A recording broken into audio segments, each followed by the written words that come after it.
Bank hesabının yaradılması. Bunun üçün pul vəsaitləri idarə olunması səlahiyyətlərinə daxil oluruq. Sazlama, banklar və bank hesabları menüsünə daxil oluruq.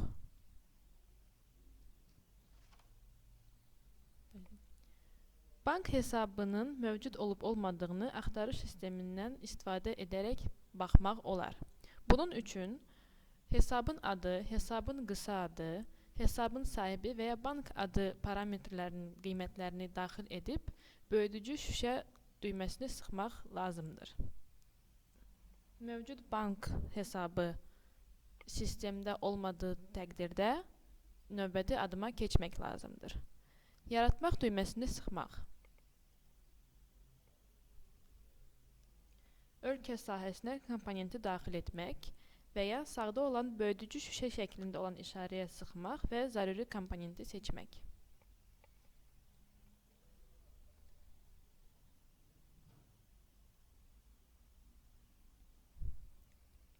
Bankın adı sahəsini doldurmaq.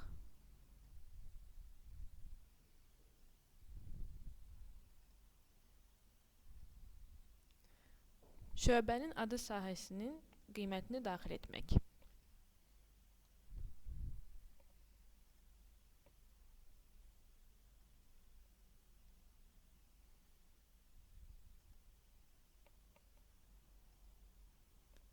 Daha sonra davam etmək düyməsini sıxmaq.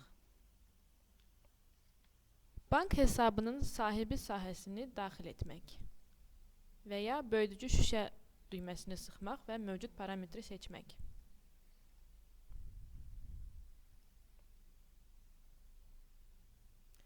Yaradılan bank hesabının hansı modullarda istifadə olunacağını seçmək. Bu mərhələdə kreditorlar və debitorlar modullarını seçmək lazımdır. İrəli düyməsini sıxmaq. Hesabın adı sahəsinin komponentini daxil etmək.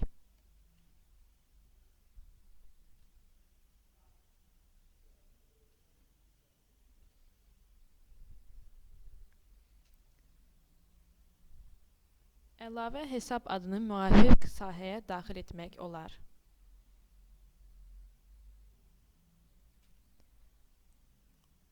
Hesabın nömrəsi sahəsinə komponenti daxil etmək.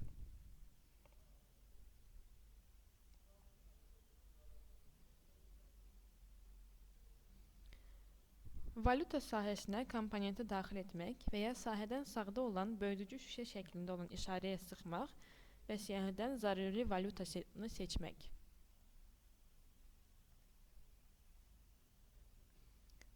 Daha sonra yadda saxlamaq və irəli düyməsini sıxmaq.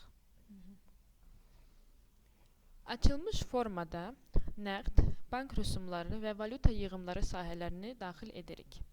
Bunun üçün böyüdücü şüşə şəklindəki düyməsini sıxırıq, müvafiq sahələri doldururuq və hesabı seçirik.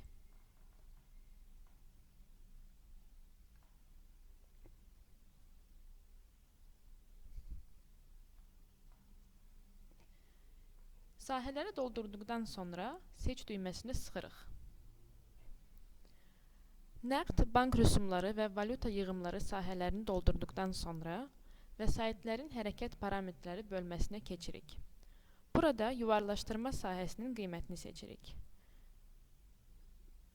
Bizim üçün qiymət ən yaxın olacaq.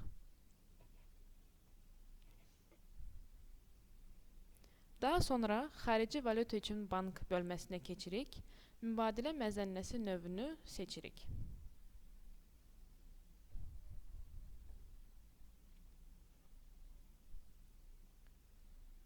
Yadda saxlamaq və irəli düyməsini sıxırıq.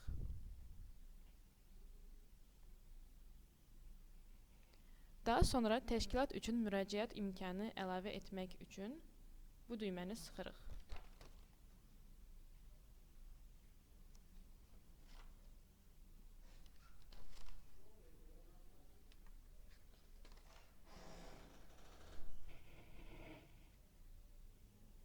Hesabdan istifadə edilməsi parametrini seçirik. müəssisə sahəsini doldururuq.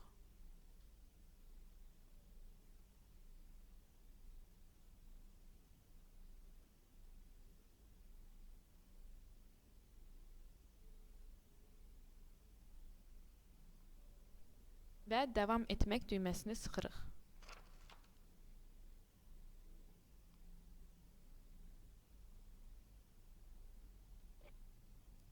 Buradakı məlumatları yoxladıqdan sonra tətbiq et düyməsini sıxırıq.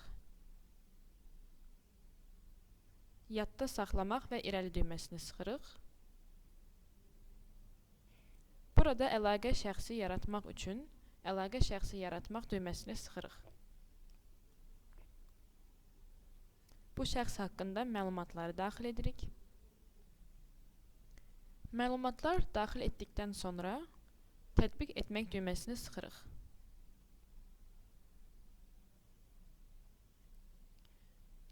Bütün addımlar bitdikdən sonra hazırdır düyməsini sıxırıq.